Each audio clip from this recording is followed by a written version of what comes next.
Magandang araw po and welcome! Welcome back sa Chibugan and Drinks. Meron naman po tayong isang masarap na episode. Ito ang tinatawag nating roasted Lambchops.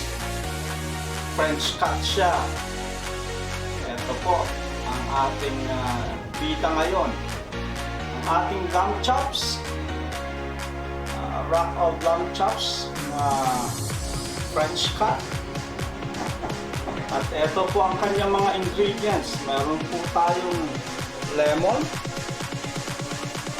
fresh rosemary, fresh parsley, fresh thyme, minced garlic. Meron po siyang mustard, honey, olive oil, garlic salt,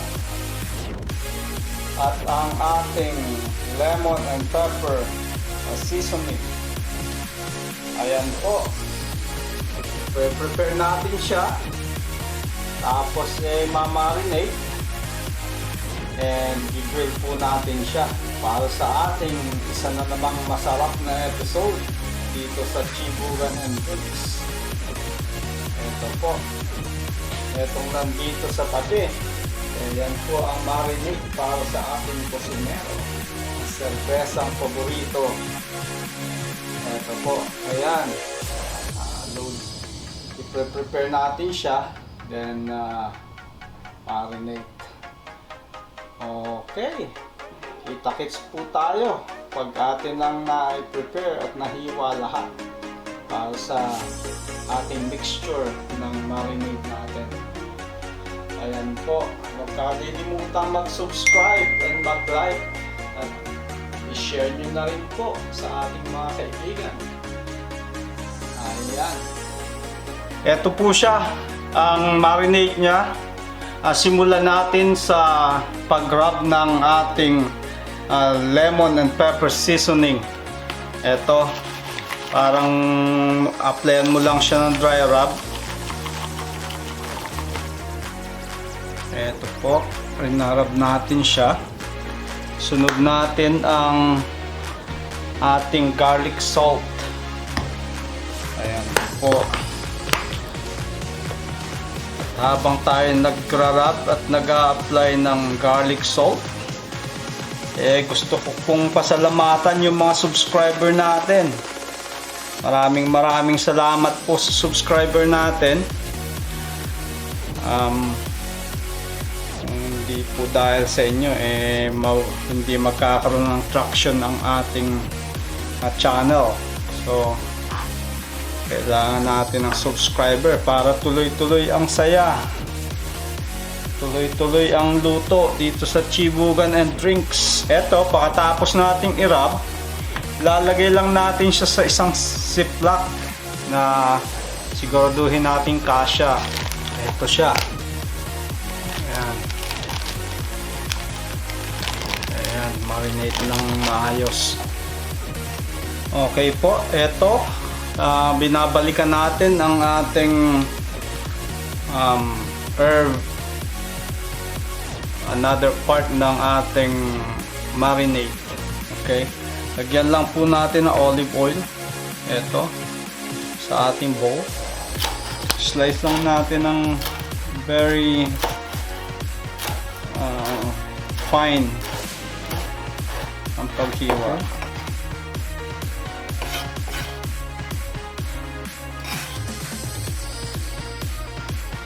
Then, ang ating lemon, medyo i-roll lang natin siya ng konti. Press it lightly sa ating board, chopping board, para lang mapiga na natin yung juice niya sa loob. Para paghiwa natin, it's actually madali na siyang i-squeeze. So, ayan. Then add na natin yung garlic. Ayan. There. Haluin lang siya. Okay. Lagyan natin siya sa bag.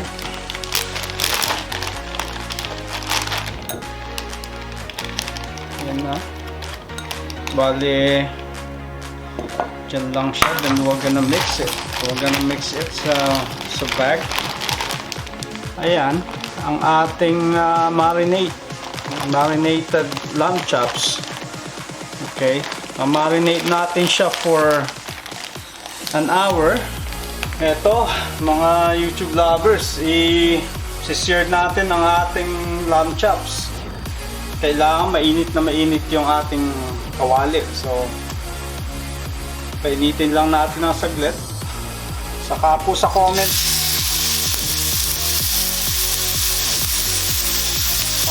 section kung gusto nyo pong mabanggit kayo sa ating mga episode, sa ating masasarap na episode. Wag po kayong mahihiyang mag-request ng shoutout. Kasi po sa aming channel naman welcome ang inyong mga nagagandahang comments. Ayan po, clear natin.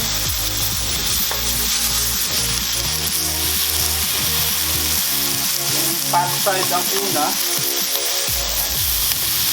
then all sides. Ayan.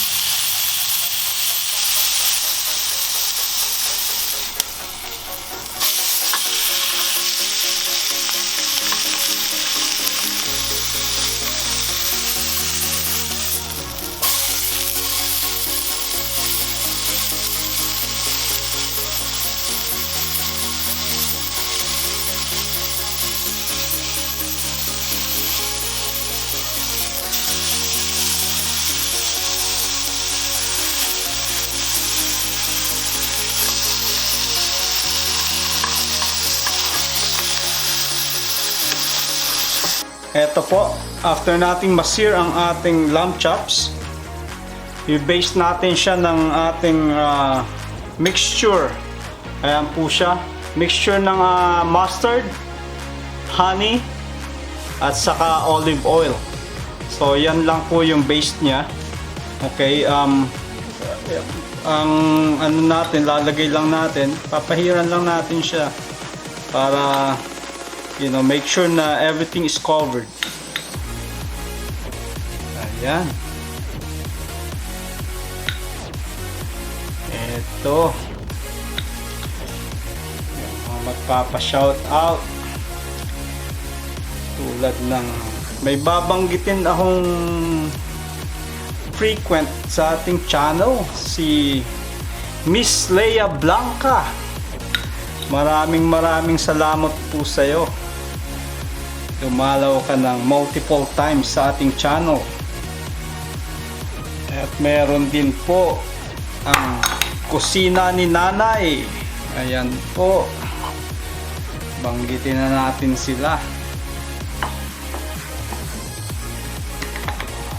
At sa ating taga dyan sa ating KSA, si Proud Pinoy, mega shout out din sa iyo, Proud Pinoy. Ayan. Huwag kalilimutang banggitin tayo sa inyong channel. Ayan. Talagang tawag sa amin, pulido ang pagkaka-paste natin. Eto na siya. Eto po, i-grill na natin siya. Ito yung meat side down sa grill. Ayan, sa taas natin ilagay para hindi siya masunog. Ayan, ito ang ating technique na ginagamit kapag sa lamb. Ito na, naku, hanguin na natin ito. Napakasarap. Ito, tingnan mo. Sarap yan. Naku.